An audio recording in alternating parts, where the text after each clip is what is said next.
संगठनों ने आज यानी 25 सितंबर को भारत बंद किया था। इस भारत बंद में कांग्रेस सहित तमाम विपक्षी दलों के नेता शामिल थे। अंदाजा होता है कि नए कानून को बनाने से पहले देश के कृषि मंत्रियों, किसान संगठनों और बाजार समितियों से कितनी ही सलाह ली गई होगी। जो काम किसानों के बीच से लेकर संसद के बीच होना चाहिए था, उसे अध्यादेश के जरिए लाया जाता है।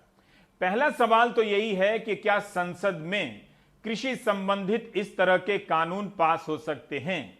यह बिल राज्यों से भी कई अधिकार लेता है कि वह एपीएमसी से बाहर की मंडियों से टैक्स नहीं ले सकता।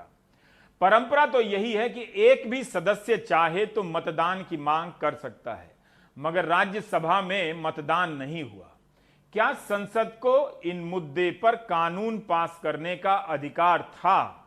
हमारे यहाँ संविधान के शेड्यूल 7 में यूनियन लिस्ट है जिसमें 97 आइटम्स हैं जिन पे पार्लियामेंट को राइट है कि वो कोई भी कानून बना सकते हैं। स्टेट लिस्ट में 66 आइटम्स हैं जिनमें स्टेट्स को अधिकार है कि वो कोई भी कानून बनाएं।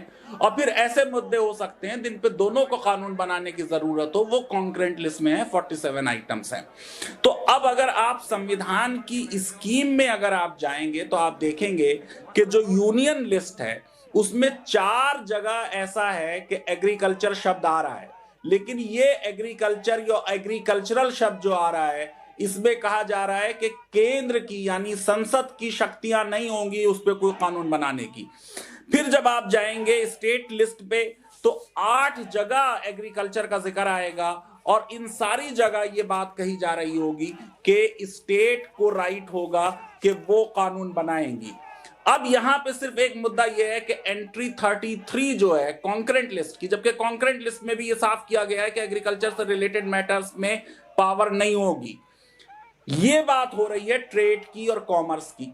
मेरा सबसे पहले तो ये कहना है कि जो किसान हैं वो ट्रेड और कॉमर्स नहीं कर रहे हैं, वो एक बहुत बड़ी राष्ट्र की सेवा कर रहे हैं। जैसे आप जानते हैं कि एजुकेशन जो है उसको ऑक्यूपेशन कहा जाता है, ट्रेड और बिजनेस नहीं कहा जाता। तो ये जो एंट्री 33 है कॉन्करेंट लिस्ट की, जिस पे सेंटर कह सकता है हमें पावर है, ये ट्रेड एंड कॉमर्स के बारे में है। दूसरी चीज वो ये कह सकते हैं कि इसमें एक आइटम आ गया है फूड स्टफ्स। मेरा ये कहना है कि अगर फूड स्टफ को एग्रीकल्चर मान लिया जाएगा तो ये जितनी भी 8 जगह स्टेट लिस्ट में एग्रीकल्चर की पावर स्टेट को दी गई है और यूनियन लिस्ट में 4 जगह जहां एग्रीकल्चर को हटाया गया है सेंटर की पावर से, और कॉन्करेंट लिस्ट में भी मैंने आपको बता दिया कि एग्रीकल्चर के सिलसिले में पावर नहीं दी गई है, ये सब रिडेंडेंट हो जाएगा। जरा सा एक बात ये समझ लीजिए कि संविधान ये चाहता है कि जब डिस्ट्रीब्यूशन ऑफ पावर्स है, हो सकता है कुछ ओवरलैपिंग हो रही हो, तो अगर आपने पावर एक्सरसाइज की है, पिथ एंड सब्सटेंस देखेगी अदालत, उसे लगता है कि मेनली ये आपकी पावर के अंडर में है और इंसिडेंटली ये स्टेट की पावर को इम्पिंच कर रहा है, तो वो लॉ वैलिड हो जाएगा। मेरा ख्याल ये है कि ये जो एग्रीकल्चरल मार्केटिंग का मामला है, ये जो कॉन्ट्रैक्ट फार्मिंग का मामला है, ये सीधे सीधे स्टेट लिस्ट की एंट्रीज को इंसिडेंटली नहीं बल्कि डायरेक्टली हिट कर रहा है। और दूसरी चीज मैं ये कहना चाहता हूं कि हमारे संविधान में अदालतों ने ये भी कहा है कि जो चीज आप डायरेक्टली नहीं कर सकते वो इनडायरेक्टली भी नहीं कर सकते। इसको कहते हैं डॉक्ट्रिन ऑफ कलरेबल लेजिस्लेशन। ये बिल जो है ये ऐसा लगता है, मैं हो सकता है गलत हूं, कि ये कलरेबल एक्सरसाइज ऑफ पावर है। पार्लियामेंट को इसकी पावर नहीं थी और पार्लियामेंट ने उस पावर को इस्तेमाल किया।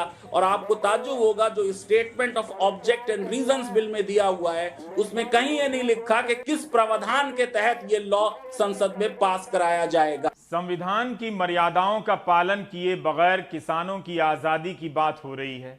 किसान ही नहीं, सभी को यह बात समझनी चाहिए कि संवैधानिक मर्यादाओं के बगैर आजादी का कोई मतलब नहीं होता है। यह वही आजादी है जो तालाबंदी में मिली थी, अपने घर यानी अपनी हदों में रहने की आजादी, जिसका कोई मतलब नहीं।